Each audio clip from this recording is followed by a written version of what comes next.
Во наредните минути ќе зборуваме за економијата, односно за градежништвото. Како што е веќе познато, стартува саемот за градежништво. Компаниите ќе имаат можност да ги понудат своите станови, новите градби, а граѓаните ќе имаат можност да погледнат какви цени им се нудат, но и да го покажат интересот за купување стан. Вечерва во студиото имам тројца бизнисмени, ќе почнам од дамата. Добро вечер за Елена Пандева, инаку собственик на Елена Лука Хоум. Добре дојдовте во телевизија Нова. Добро вечер, добре најдов. Чест ми е што сум овде вечерва во оваа прекрасно друштво.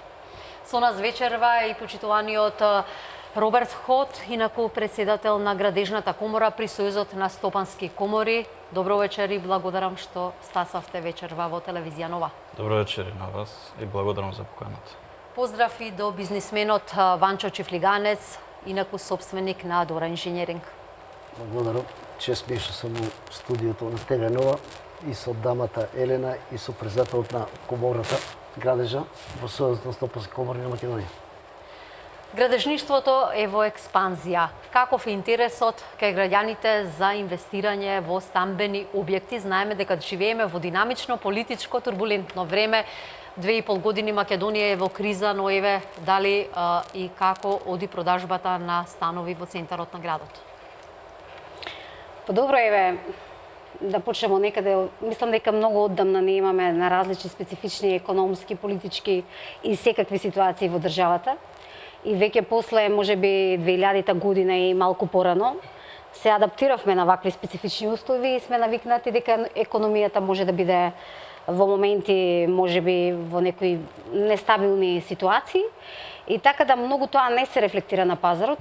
Нормално, не дај Боже да дојдеме во некоја многу сериозна ситуација, кога би дошол некој блок, да речеме, на самиот пазар, тогаш веќе тоа се некои сосем други ситуации.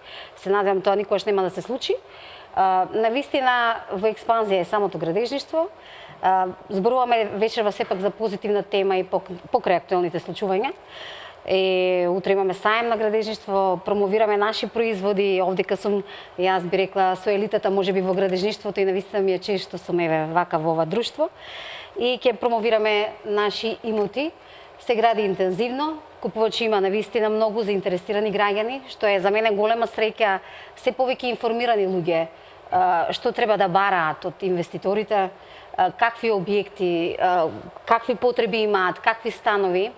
Ние од друга страна сепак не сме од вчера во бизнисов и знаеме, имаме консултантска функција да можеме еве да препорачаме имот кој што не само што ќе биде квалитетен по сите параметри изграден, туку воедно ќе биде и имот кој што ќе може да се во иднина и да се реинвестира во нешто друго и да се препродаде или има една долгорочна иднина. Така да мислам дека постои една светла иднина и понатамо за градежништвото. Не е толку се идеално, меѓутоа е навистина тажно да се пожелам, барем за Елена Лука Хоум еве зборувам, претпоставам така и со колегите. Ќе си ги решаваме нашите интерни проблеми во смисол на градежна фела, како и во сите други сегменти во економијата. Затоа сме тука, имаме одличен председател на Градежната комора на Македонија, со отворен слух, веќе во втор мандат, и отворено разговараме за многу теми и дилеми на таа тема и мислам дека само ќе имаме покристална состојба во сферата на градежништвото и дека ќе имаме убава иднина. Ход градежништвото е двигател на економијата и на бруто домашниот производ во изминатите години. Ќе остане и натаму така какви се проекциите на комората? Да, сите параметри го покажуваат тоа. Завршивме со раст од 30% за изминатата година. Сите наредни капитални инвестиции, исто така спомнав, стабилен пазар на недвижности кој е стабилен во изминатите години, е се само показател дека и во идниот период треба да продолжи растот, но секогаш постои она но. Тоа но го реков и на последниот прес што го држав при управниот одбор и при најавата за саемот. Час поскоро апелираме за решавање на политичката криза, бидејќи колку и да сме отпорни како градежен сектор, сигурно и ние имаме точка на виткање, каде што во еден момент, во недоглед доколку оди оваа криза, ќе покажеме и послаби резултати. Апелираме од причини што градежниот сектор е двигател и е двигател кој со себе носи 26 други гранки кои ги развива благодарејќи на растот на градежниот сектор и би било поразително за македонската економија доколку дојде до стагнација на растот, а не само, не дај Боже, за паѓање на растот. Господине Чифлиганец, колку политиката го стопира и го кочи бизнисот во овој момент? Јас би повеќе сакал да зборувам со економски параметри, со фактори, со аргументи. Во градежниот сектор сум 15 години, во високата градба и мислам дека за овие 15 години, година со година, компанијата Дори Инженеринг на чие чело сум оде напред, а исто така и генерално целиот градежен сектор напредува. Јас знам, почнав 2002 година, 2003, 2004 имаше еден мал тренд. Али за последните години, јас би рекол едно 10 години, македонската успешна градителска приказна се зголеми, затоа што стварно имаме една експанзија. Еве, ако имавме пред 10 години финансов обрат од 280 милиони евра, денеска во градежниот сектор имаме 700 и 800 милиона евра. Значи тоа е отишло дупло повеќе, 100 и нешто повеќе. Пораст од 5% 2006, 2007, 7, 10, 11, само 2008 и 2009 имаме еден негативен кога падна кризата, али и Македонија беше доста така свесна и бизнисмените, па и институциите на државата, направивме тоа да не. Значи, ние денеска имаме за минатата година 700 до 800 милиона евра, значи тоа е 16,6% на градежниот сектор во бруто домашниот производ. Знаете што тоа значи? Тоа значи, ако не е градежниот сектор, ние ќе имаме денеска едва 0,1 или 1% на пораст на бруто домашниот производ. Значи, бројката градежништво во севкупната не макро и микро и реална и макроекономска политика многу учествува, затоа што во градежниот сектор само првите 20 најуспешни компании вработуваат до 10.000 луѓе. И многу е тоа битно, еве овде Фелата и дамата Елена и председателот Ход, ние секој дедар што се има финансов обртај во по различни основи, значи во тие 600 милиона и 700 и 800, статистички имаме ние 700 милиона евра, 40% по било кој основ се дават во институции, во држава. Значи се раздвижува севкупната македонска економија.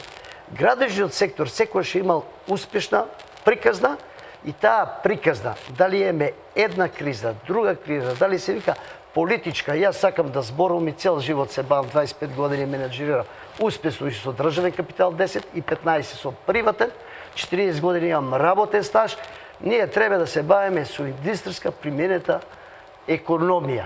Значи, ова е опипливо градежно сектор. Или работиш, или не работиш. Или има ефекти, или нема ефекти. Секој што се наоѓа во институциите на држава, овој тренд, ако не може да се унапреде, треба да се одржува. Во тој смисол, кога ме прашувате за дали сме во криза, не сме во криза, мислам дека бизнис секторот, генерално зборувам, и граждански сектор, ние се покажавме жилави, таа поволна бизнис клида, по некоја инерција ја зачувавме. До кога може, се има трпение, што рече и Елена и господинот Хот. Ќе продолжиме со дискусијата, правиме куса пауза за реклами и се враќаме во отвореното студио.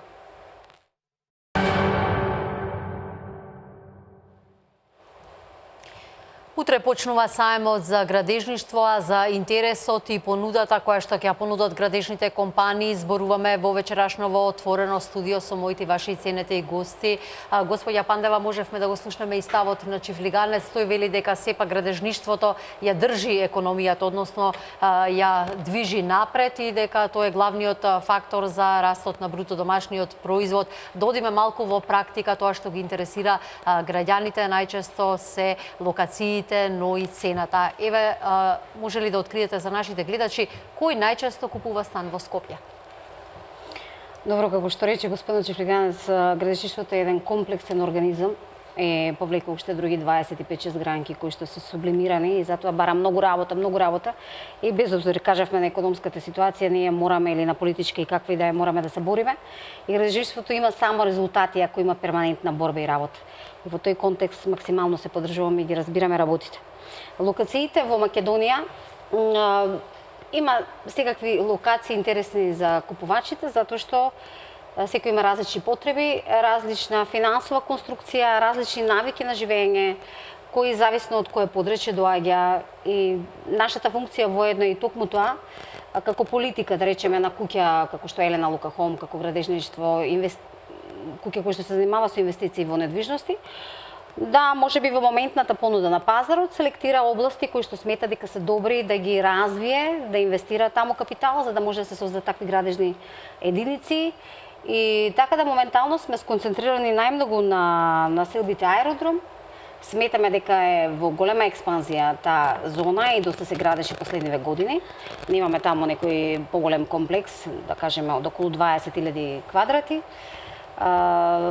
Карпушите се многу барани како стари скопски населби. И тука сме сега сконцентрирани, ќе почнеме со два нови објекти Твинско, што ќе ги промовираме на сајмот за градежништво. Тие ќе бидат некаде околу 10.000 квадрати, би рекла. Исто за дел од луѓето како купувачи и сензибилитетни, имаме еден трет објект кој што е многу интересен во долна зона на Црниче, кои што се наоѓаат во близина, да кажеме, до центарот на градот.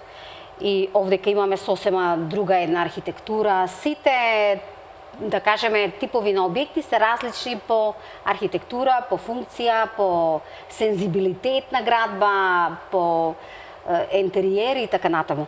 Мислам дека каде и да се инвестира, еве, колегите се исто во тој бизнис, секаде е добро да се инвестира кај што има локација која што ќе обезбеди близина на инфраструктура, што подразбира училиште, јавен превоз во близина, да кажеме трговски центри или места каде што ќе можат самите купувачи да ги задоволат своите потреби, да се создаде едно здраво семејство и едноставно нормално дека побарувачката ќе биде голема. Сега, ние правиме макотрпни напори да можеме да инвестираме на такви места, да ги развиваме тие региони, а при тоа да создадеме една прифатлива цена за да понудиме квалитетно домување, а да дадеме една прифатлива цена која што ќе одговара за македонскиот стандард. И мислам дека тука е виртуозноста на секој што се занимава со градежништво во овој момент, да создадеме енергетско ефикасни објекти, да се водиме по европски стандарди, да наметнеме европски систем на работење, а од друга страна да имаме цени кои што се можеби несоодветни со европскиот пазар, а сакаме да постигнеме висок квалитет. Чифлиганец, дали имаме европски цени или цени достапни за македонскиот джеп? Јас знам дека во Македонија, во Скопје, колегите и Адора инженери ќе вклучувам тука меѓу првите, граде европски и со светски квалитет, а со македонски цени. Тоа што значи? Ние денес градиме, ако гледаме асеизмичката стабилност. Значи, јас тврдам дека градиме по-безбедно од статички аспект во Европа и свет. Без разлика што еврокодовите не се донесени во Македонија, ние веќе во градишната фела, во Доржинек, верувам и кај Елена, се применуваат. Имаме ниско енергетски ефикасни домови. Ние бевме нашите специјалисти за енергетска ефикасност беа и во Словенија, и во Хрватска, и во Германија, Швајцарија, во Бугарија, ние пред нив предначеме. Најдобрите прозорци, трослојно стакло и така натаму ги ставаме. Ставаме сега еко фасада, што дише, а водо не пропуста. Таа е 3-4 пати поскапо. Значи, такви објекти, да се прошетаме по Београд, Нови Београд, по Загреб, во Виена, во Софија, нема како што има во Скопје. Значи, а таму са становито 1800 до 3000 евра во Белград, квалитетот е исти или послаб. Во Скопје се граде многу по-безбедно, по-сигурно. Знаете што, сега, еве, тука сме ние сите колеги Еснав и се почитуваме, нема тука што. Али еве, утре се одржува по 7-ми пат сајмот за недвижност. Ние настапуваме 7-ми пат и Елен настапува повеќе пати. Тоа е еден надпревар. Денес, ако не направиш квалитетен производ, ако не си сигурен, оваа година, минатата година имавме еден по-слаб земјотрес од Скопскиот, ако немаме нискоенергетска ефикасна фасада, домови, ако немаме интериерно уредување, тоа што и колегите го потенцира, значи, купецот е денеска прибирлив. Јас од ова место ќе кажам, во Македонија, во Скопје се граде европски со светски стандарди, со македонска цена. Од оваа цена, што ја имаме моментално, знаете колку трошат се туда, и железо, и еколошки материјали и така натаму, а цената стагнира, можда и малку е опадната да бидеме признати. Денеска купците се многу прибирливи и треба да биат, купуват производ за следните 50, 100 и 200 години. Зашто се работи за квалитетот, јас реков, тоа работиме квалитетно и сигурно. Господине Ход, дали се уште е најголем интересот за купување станови или пак ги разбудивме македонските граѓани да инвестираат во куќи, особено после проектите Купи куќа за млади? Точно така, проектите Купи куќа за млади, односно првиот проект Купи куќа, купи стан и продолжетокот на тој проект Купи куќа за млади ги иницира младите луѓе по таа категорија да размислуваат за купување на куќи кои се можеби не во централно градско подрачје, повеќе периферно, меѓутоа интересот е огромен и се надевам тој проект ќе си продолжи да функционира и во иднина, бидејќи навистина постигна голем ефект во тој дел. Спомена и господинот Чифлиганец дека македонските градежници внимаваат на квалитетот и дека нудат цени прифатливи за македонскиот джеб. Но сепак како може граѓаните да бидат сигурни дека кога инвестираат во квалитетна градба која што е сеизмолошки исправна? Добро, за разлика од неколку години порано, денеска не можете да почнете со градба доколку не добиете одобрење за градба од ИЗИС, Институтот за сеизмологија, така да не можеме воопшто да импровизираме во тој смисол. Имавме одлична ситуација со последните потреси кои што ги имаме, сериозни земјотреси, малку пониски од тој што ни беше фатален порано, така да точно покажа објекти кои што конструктивно се силни и беше тоа одличен тест за сите објекти во Македонија, во кој правец сме се движеле порано и како сме граделе. Има објекти кои што за жал покажа некои недостатоци за време на цела оваа серија на земјотреси кои што сега беше. Минатата година, устари јануари 2015 година стана задолжително одобрението од ИЗИС и не можете да почнете и да почнете со било каква документација или со проект доколку немате одобрение за статиката на објектот. Секој купувач, тоа е доволен доказ дека самите објекти се со една стабилна конструктивна основа, без која што не можеме да размислуваме понатаму за развивање на објектите, иако има милион други аспекти кои што објектот го прават убав како една комплексна материја, меѓутоа најосновна е конструкцијата како и во се друго кога произведувате така и во објектите. Се друго може после да се надополни. Значи се внимава на конструкцијата основно, затоа имаме доказ за квалитетна градба, од друга страна имплементирање на другите материјали, рековме градиме енергетско ефикасни објекти, се трудиме да колку што можеме повисоки стандарди да воспоставиме. Водиме сметка за интериерното уредување, за функција на станот. Нашите архитекти ги преморуваме, ги правиме виртуози во нивното проектирање за да извадиме тросодни станови во некоја квадратура од 57-60 квадрати со 2 спални соби, значи да имаат добра функција за да задоволат потреби на македонскиот купувач. Затоа што сакаме се повеќе млади да се вклучуваат и да имаат капацитет заедно со помош на банките да инвестираат во нов стан. Господине Чифлиганец, дали се уште најатрактивна е метрополата или пак има интерес за купување и секако живот низ другите градови во Македонија? Секако Скопје е веќе европска, не само балканска, европска, па и светска метропола. Со години се граде, последните години интензивно се граде. Тоа е крстосница на повеќе култури, на повеќе бизниси, па и стратегиски, така да сакале, не сакале, со столетија живеат повеќе вери овде и тоа му дава еден белег добар на Скопје и мислам сакале, еве и самите одобренија за градба што се дадени во најголем дел се во градот Скопје. и 80% од вкупниот приход бизнисот околу Скопје. Дали ние сакаме или не сакаме, тоа не е наша работа. Јас би се надоврзал тоа директно прашањето, бидејќи тоа е мојот домен. Јас сум доктор на геолошки науки, што се однесува до градбата, дали е сеизмички, асеизмички, дали се стабилни. Мислам дека во Скопје, па и пред земјотресот, после земјотресот, во последните години многу цврсто се граде. Се виде овој потресот од 5,3 амплитуда по Рихтер, дека ние немавме конструкција нарушување. Значи, јас еве како сега градежник, рудар па градежник, али сум по професија доктор на геолошки науки, ние знаеме дека земјината топка е жива, немирна, темпераментна, динамична се движе. И затоа денес имаме ние строги прописи во Македонија. Имаме добар кадар и градиме многу цврсто. Тоа што го рече и колешката Елена. Знаете што значи ако проектираш со цврстина МБ30, Елена, а ти си постигнал 50,9. Тоа е 51% повеќе од дозволеното. Ние како инвеститори 10% плаваќаме поголем цемент да добиеме цврстина, па не сме и многу да биде кругто. Тоа никде го нема. Идете во нашите соседни земји, ќе видите МБ25 исти такви, или МБ30, МБ51. Сега, иако еврокодовите не се прифатили, веројатно, ние статички градиме по...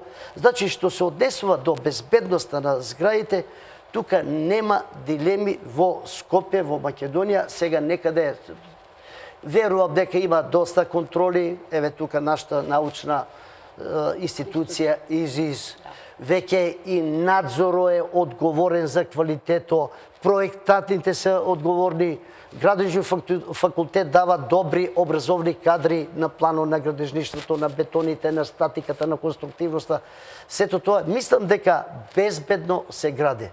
Сега, ако и инвеститорот, тоа што овде потенцираме, ако има и добар надзор, и ако го почувствувал земјотресот, не сме од таа генерација што сме го почувствувале земјотресот.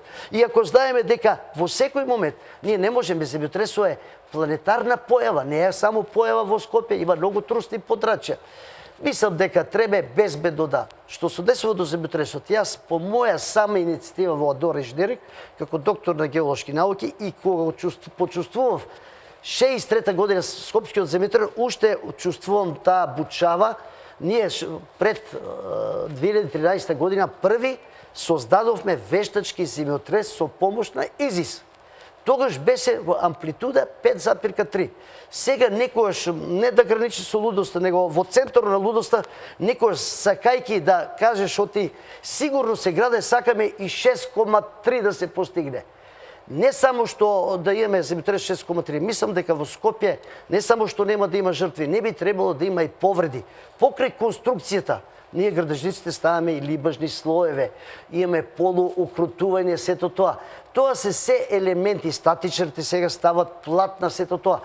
Мислам дека што се работи на плано на безбедноста, денес инвеститорите во Македонија се одговорни и така се однесуваат и тоа гледат купците. И што е многу битно, денеска се прави елаборат на бетони. Се гледа, купците го гледат. Елаборат на испитување на материјалите, на железото, материјали на бетонот. Ова што го ние се зборуваме, дали е 50%. Имаше елаборат, одговорна, консултантска, компетентна куќа. Вика, требало МБ30 да биде, а оно е МБ46, 47 и така натаму. Значи, законските прописи во Македонија се толку изострени. Не велам дека уште постои простор да се изострат, али законските прописи се во корист на купувачите, на корисниците, бидејќи и они не се само купувачи, него се соинвеститори заедно со нас инвеститорите. Така, вие стручно ни објаснивте, а тимот на телевизија Јас Нова... на оваа телевизија реков, кога беше првиот земјотрес, реков дека ќе има уште мали потреси, али не поголем. И некој ми изборуваше, чекај бе, од каде ти таа храброст, може утре да има па да се засрамаш. Викам, јас како геолог, како стручек за проблематиката, оти знам земјата немирна, се движе, динамична, тоа ќе се направи. И после тоа се случи уште два мали земјотреси нема. И јас зборувам од ова место, поголем земјотрес од 6,3 од Скопскиот 63 година нема да има.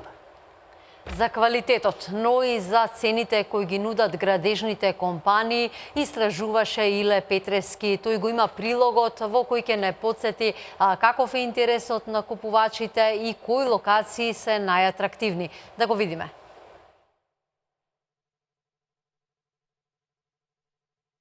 Градежниот сектор во земјава е стабилен. Тоа значи дека нема посериозни турбуленции со цените на недвижностите, изјави за телевизија Нова Зорана Зманов, кој долги години е во градежниот сектор.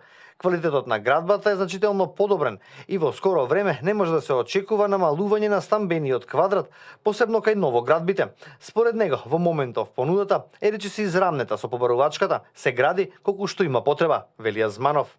Квалитетот е она што нема да дозволи цените да паднат, а со тоа и економијата да остане здрава, а со тоа и банкарскиот систем, бидејќи скоро целиот банкарски систем е засниван на хипотеки. Сите пласмани што се дадени од сите банки се на база на некакви си хипотеки. А ако почне вредноста на тоа што е ставено под хипотека да паѓа, луѓето нема да имат интерес да ги враќаат кредитите.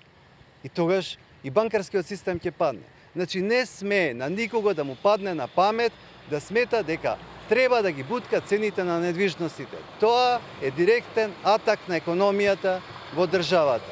И сметам, баш благодарение на тоа што се стабилни цените, градежништвото има таков раст каков што има во моментот, а со тоа и економијата се одржува на едно завидно ниво. Градежниот сектор веќе подолг период е столб на македонската економија. Познавачите на состојбата коментираат дека и во периодот што следи, токму градежништвото ќе биде двигателот на економскиот раст. Во секоја здрава економија, овој сектор игра клучна улога, бидејќи индиректно се ангажираат работници од уште 30 други дејности. Па воколку плански се гради, мислам дека тоа ќе биде и понатаму столб, значи ако може за нешто да се пофали посебно оваа влада досегашна, тоа беше градежништвото што го стимулираше на повеќе начини кроз стимулативни мерки. Мислам дека и новата влада што ќе дојде нема да посегне да ги крати сите тие мерки, бидејќи би си ги скратила гранките на кои стои, значи економијата. И мислам дека тие мерки ќе продолжат и понатака и треба плански да се гради. Значи не треба неплански да се отвараат нови локации кај што треба и кај што не треба и на тој начин вештачки да се ствара преголема понуда што не е здраво за градежништвото, а со тоа ќе стане нездраво и за економијата. Освен на високоградба, во полнеке изградба или реконструкција на дел од патната инфраструктура во земјава, со изградбата на автопатските делници од Миладиновци до Штип и од Кичево до Охрид, како и автопатската делница Демир Капија Смоквица, Република Македонија ќе биде побогата со нови 132 километри автопатска мрежа. Дополнително во изградба се 20 регионални, 225 локални, како и неколку експресни патишта низ земјава. Годинава ќе се работи на изградба и обнова на нови 40 патишта.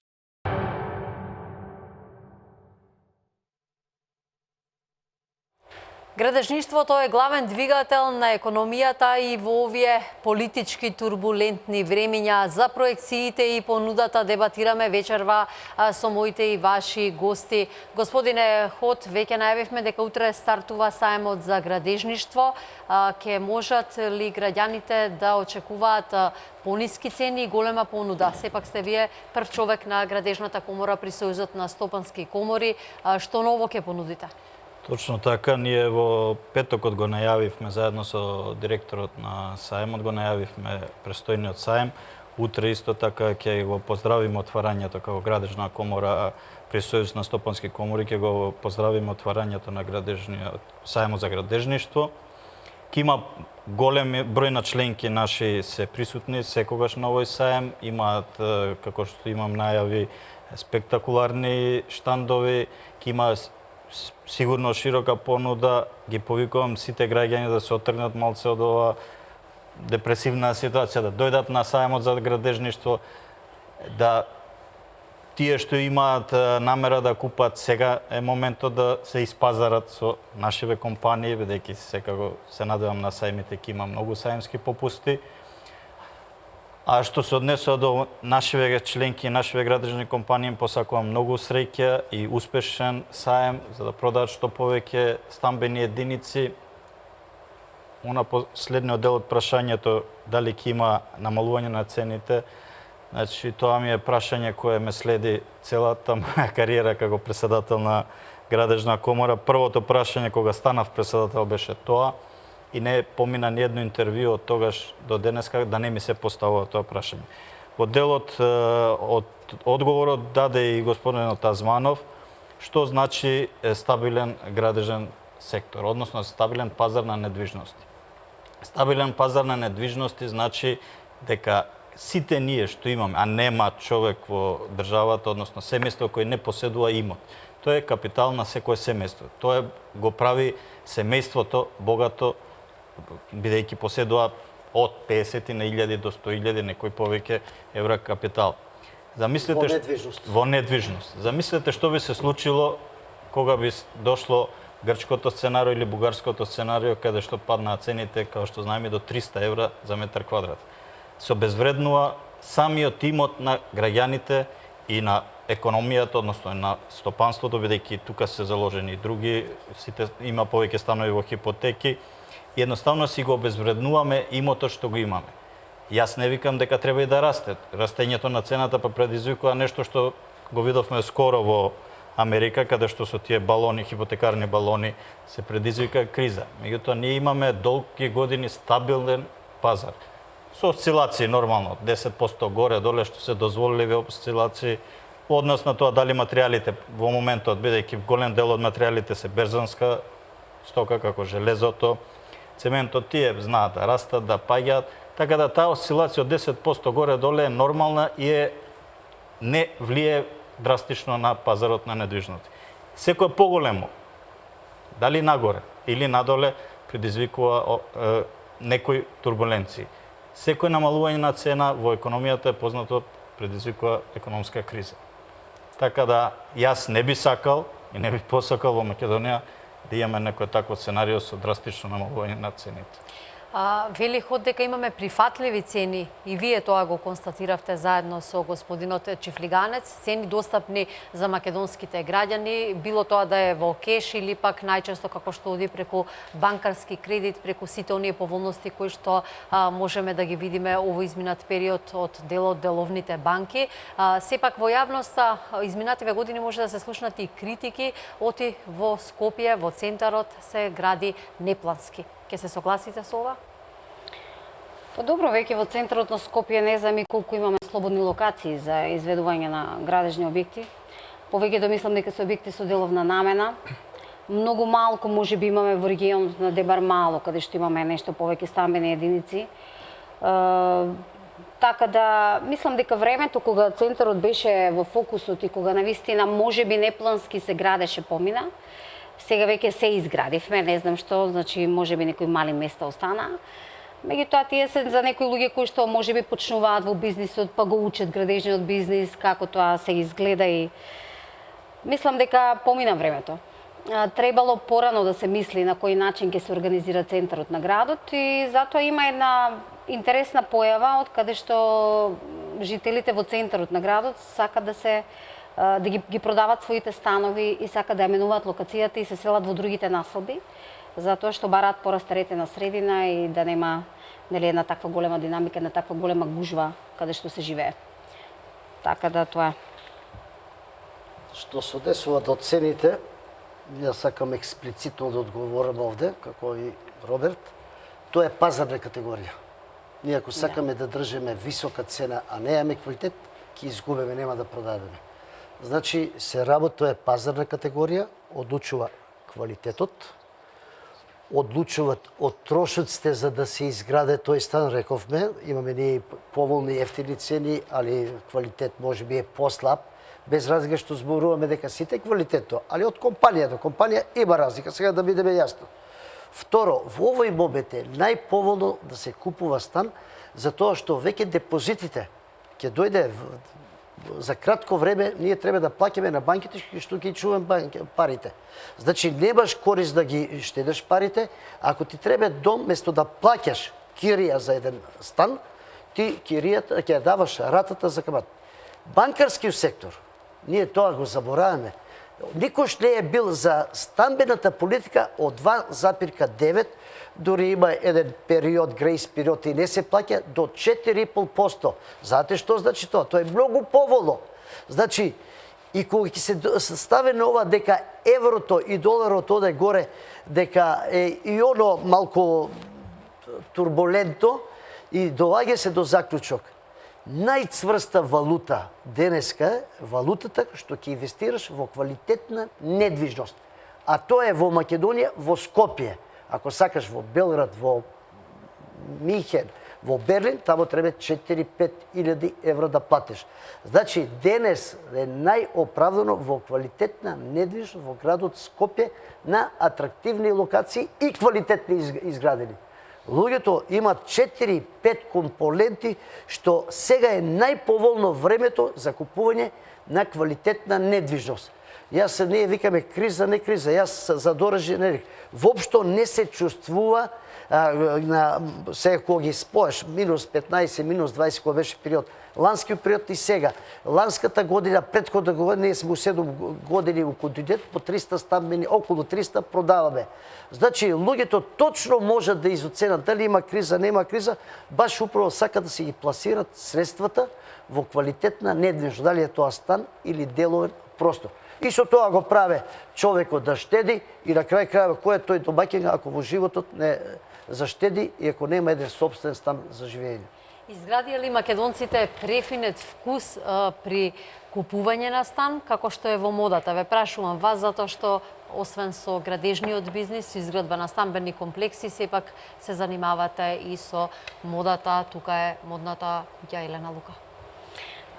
Па вака, мислам дека станува збор за истите луѓе со истиот ген, истиот македонски ген, тоа е тоа поднебие.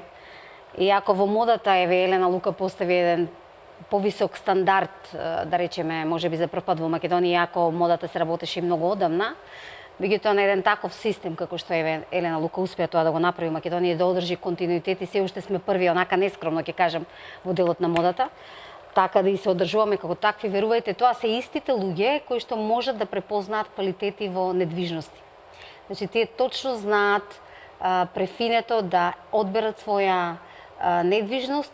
Нормално, работиме на делот на едукација и ние како изведувачи, до крајот на животот се учи, меѓутоа едуцираме и една широка маса и заедно се надополнуваме. Ги следиме светските тенденции, како и во модата, така и во градежништвото. Има тенденции кои што се следат, меѓутоа се адаптираат на нашето поднебие. И тоа е многу важно. Значи, не е спорно дека македонците знаат што сакат да купат. И сум ја особено горда на тоа и работата ни ја прави доста креативна во тој смисол. Има многу креативни аспекти, не само проблеми во градежништвото кога работите. Ход, може ли да се рече дека Македонија е конкурентна со цените кога ја компарираме со регионот? Како што реков, значи имаме држави кои што не би сакал јас да се споредуваме, каде што цените падна и се обезвредни имотот и гледаме и денеска се пазарот на недвижности е нестабилен, што се однесува до неколку други земји во регионот, цените се конкурентни, така да ако имаме со некој да споредуваме, да, ние сме конкурентни, има тука, рековме и држави и ги спомнав пред малце, каде што не би сакал да се споредуваме со такви цени, затоа што сепак тоа е нешто што не и треба на Македонија. На Македонија и треба стабилен пазар. Јас исто така сакав да се надоврзам на претходно што кажа господин Чифлиганец. Јас како председател на Градежната комора, моја должност е да ги штитам членките, моите членки во нивната работа и во нивните успеси. Пазарот е тој што ќе ги одредува цените. И затоа апелирам до сите кои со некои изјави сакаат да го нарушат тој, значи вештачки да го нарушат тој баланс кој го прави пазарот, да не го прават тоа, бидејќи ќе наштетат не само на градежните компании, ќе наштетат и на целата економија, пласирајќи такви информации кои не прават добро на градежниот сектор. Оставете го градежниот сектор, самиот пазарот да си ги диктира цените, тоа е најздрава работа, тоа е економијата во сушност. Не треба со изјави да предизвикуваме паника или да ствараме илузија дека имам премногу голем број станови, дека следи паѓање на цените и тако. Оставете ги градежниците сами да се работат. Има ли непродадени станови? Дали сите овие згради што ги гледаме од страна на приватниот сектор, има купувачи за становите во нив? Во Адор инженерик кога се проектира и од одобрението за градба до усилувањето, тоа е значи 12 до 15 или максимум 18 месеца, кога се пуште во технички пријам, нема стан за продавање. Може би некој ќе рече дека тоа е невистина. Еве, во Лишче да ги погледна сите 12 гради, сите светат прозорци. Во аеродром светат подводно, секаде тие 40 згради, околу 40 што ги е направено. Значи, во Адор инженерик нема проблем за тоа.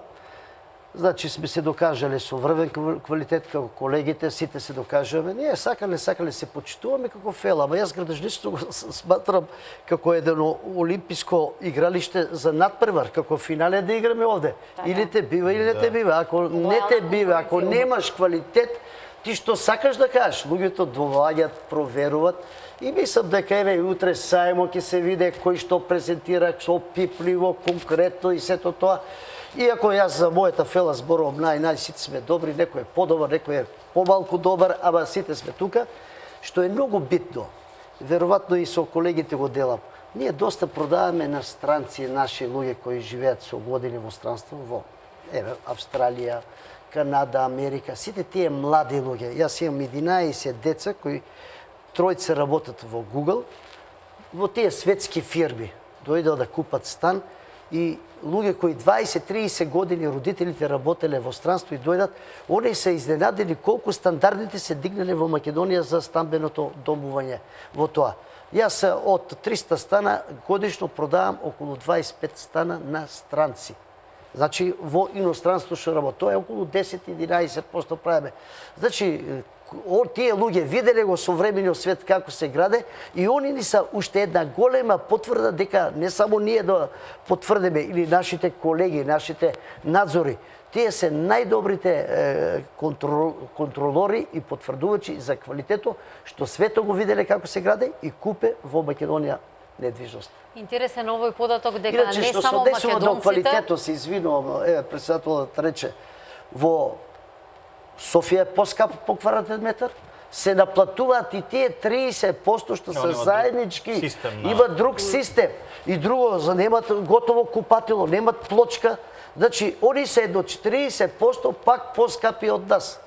Така да не се споредува.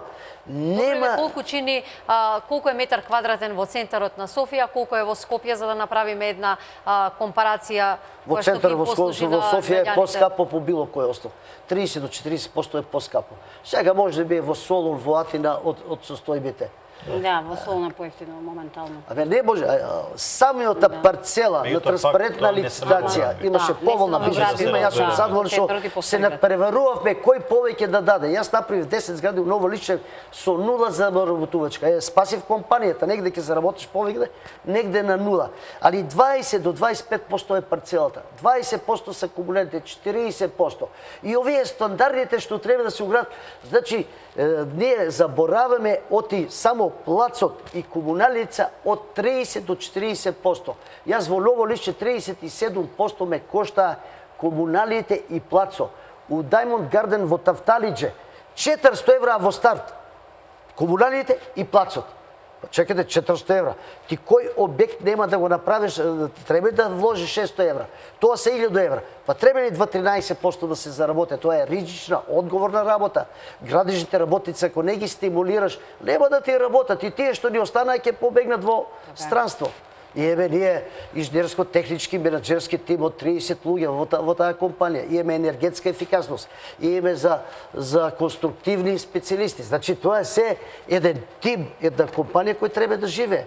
Ние оваа година завршивме со 13,5% успешност. И сме задоволни. Се што над 7%. Добро е ако се книжат успеси, ако градежните компании покажуваат добри профити во време на криза. Билина, извините, молам. Извини, Елена. Секако повелете. Јас реков двигател, сега зборам за Адор инженеринг. Последните 9 години во Скопје имаме 18 милиона евра постов надоместок за комунали. Значи, знаете што само на една ставка комунали да платиш 18 милиона евра. Дали они сигурно имат толку или повеќе или помалку, не е тоа битно. Значи тоа ние даваме голем придонес у економијата. Али од оваа место сакам да кажам, поповолна бизнес клима од овие 15 години за последните 7-8 години не е имало. Али има институции што треба да обратат внимание на нас инвеститорите и градежниците. Ако си платил за некоја локација, инвестиција, висока граба за флет аеро не зборам, 20 милиона евра, 21 ќе ме кошта. Мора институциите да најдат решение пропратно тоа што го заслужуваме. Затоа што ние не треба, тој систем треба да го забораваме. Не е тој што ги троше парите, тој што ги создава од обична продавница, микро компанија, мала компанија, средна и голема и така натаму.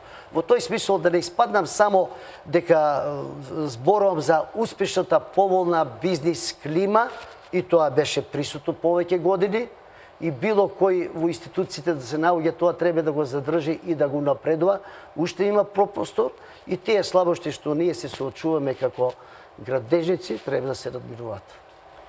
Кои се слабостите со кои што се соочуваат градежните компании? Можевме да слушнеме за тоа што им го нудите на купувачите, можевме да слушнеме и за цените, зборувавме, правевме компарација, но ете начнавме и од дел од понудата која што може да очекуваат сите оние купувачи кои ќе го посетат саемот за градежништво.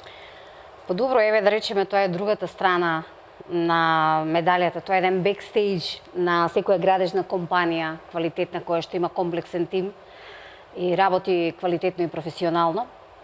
Иако продаваме уште од проект, би рекла добар дел од недвижностите, еве сега ние во третиот објект во комплексот во аеродром веќе имаме на 40% продадени станови, а уште не сме почнале со изведбата, сега ќе почнеме со искуп. Значи тоа кажува за една позитивна политика на куќата, дека сме го погодиле кодот на тоа што го работиме, дека сме влегле можеби во потребите, ги анализираме, тоа не е работа на македонскиот купувач, па и на странските, како што рековме, кои што се надвор во диаспората, а не следат преку социјалните мрежи и разните начини на презентација. Меѓутоа, ние интерно, внатрешно во нашите компании се соочуваме со големи проблеми, природно, како и секој друг бизнес и овој, меѓутоа имаме една голема комплексност, затоа што станува збор за едни огромни инвестиции. Најпрви имаме проблем со работна рака, би рекла. Значи, перманентен, еден хроничен проблем, затоа што многу од нашите вработени работници во Македонија напуштија државата, знаеме, и бараат работа надвор. Тие се непостојани. Таму кај што ќе отидат надвор, случат на некои мислат на подобри услови, меѓутоа работат некој период, па ќе се вратат назад. Па мораме да ги примиме, менаџираме цело време во тој домет затоа што имаме дефицит на квалитетна работна рака.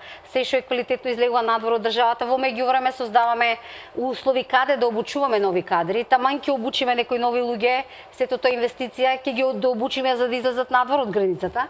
И цело време сме ние на една фабрика за производство на работна рака, кој што навистина пак од друга страна е голем трошок и така натаму. Воено тоа е еден од проблемите. Второ би кажала, барем политиката на Елена Лукахом досега купуваме секогаш парцели од приватни инвеститори, од физички лица. Досега не сме граделе на државно земјиште. И така да цената на земјиштето воопшто не е мала. Значи, во тој смисол имаме многу големи трошоци, како што каже господинот Ванчо Чифлиганец, ги знаеме остатокот од трошоците за да се формира една комплетна цена која што е изведбена, за на крај да имаме некоја пазарна цена и разликата е многу мала и сето тоа ние треба да го изменаџираме за да постигнеме некоја цена која што е компатибилна на македонскиот стандард. Сето тоа, веруете, е голем проблем, затоа што добар дел од нас работат со подизведувачи. Вие колку и да сте комплексна градежна компанија, не можете да ги имате сите вработени, да ги имате сите занатски, да речеме, работи во една компанија. Не можете да имате, можеби, лимарски работи, не може да имате некои други работи. Ангажирате луѓе од надвор. Тие си имаат некој квалитет. Надзорот колку и да ви е квалитетен, не значи дека ќе се произведе квалитетна работа. Ако вие обучувате неквалитетен тим, таму некаде има за останато едноставно се покажува некој друг неквалитет. Едноставно градежништвото е тешка работа, комплексна работа и цело време сте во некоја трка со времето. 24/7 мора да сте будни. Сето тоа е врзано со некоја динамика на, се знае, на поставување на плоча, на дигање на објект, имате динамика затоа што секој ден чини многу средства и морате да мотивирате како и вработени, така морате и да задоволите динамика на изведба затоа што веќе сте влезени во комуникација со купувачите. Така да убава е работата, меѓутоа навистина е, да кажеме, комплексна, можеби и во тоа е интересот, ние веќе сме навикнати на тоа темпо, тоа е на голема центрифуга, затоа можеби и фундамент на економијата во секоја држава. Мислам последното тромесечие некаде во 2016 10,3 учествуваше во бруто домашен производ самото градежништво и таа стапка ќе расте и понатаму, како што каже господинот Ход. Тука сме додиме само напред, ќе има светли денови, само да имаме една релативно економска стабилна клима, политички да не сме многу климави, за да можеме да ги блокираме другите процеси, а инаку ние сме работници и мислам дека ќе се снајдеме во такви услови во кои што живееме, затоа што нашата транзиција навистина е маратонска и се уште трае, не знам во кој моментален можеби систем се наоѓаме, така да експериментална генерација бевме навистина последниве 20-30 години.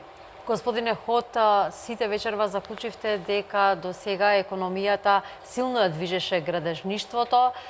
Имате оптимистички прогнози. Какви стапки на раст може да испорача и вкупната економија? Вкупната економија се зависи од разрешницата на политичката криза. Ние само знаеме проекција некоја за градежниот сектор кој се предвидува 5,2%. Не сум ни стручен за да можам да коментирам целокупната економија, каков би бил растот. И тоа, како и сите, сме доволно стручни да знаеме дека доколку не брзо нема разрешница на политичката криза, цифрите ќе бидат поразителни и тука нема голема мудрост за тоа да се заклучи. Што се однесува до градежништвото, овој разговор темелам на некои стабилни податоци, каде што е стабилен пазарот на недвижности и има започнато капитални инвестиции кои се долгорочни, кои не треба да се започнуваат нови. Има најави за нови, се разбира во наредниот период, меѓутоа и започнатите треба да се довршат, за тие има обезбедено, колку што знам јас, кредитни линии, така да растот ќе биде. Меѓутоа може да биде секогаш подобар доколку сето ова се заврши час поскоро. Ви благодарам што вечерва бевте дел од отвореното студио на телевизија Нова и што еве вака отворено можевме да ги споделиме, но и сумираме состојбите во градежниот сектор. Почитувани, останете со телевизија Нова, не заборавајте, имаме нови информации на секој час, гледате ТВ Нова.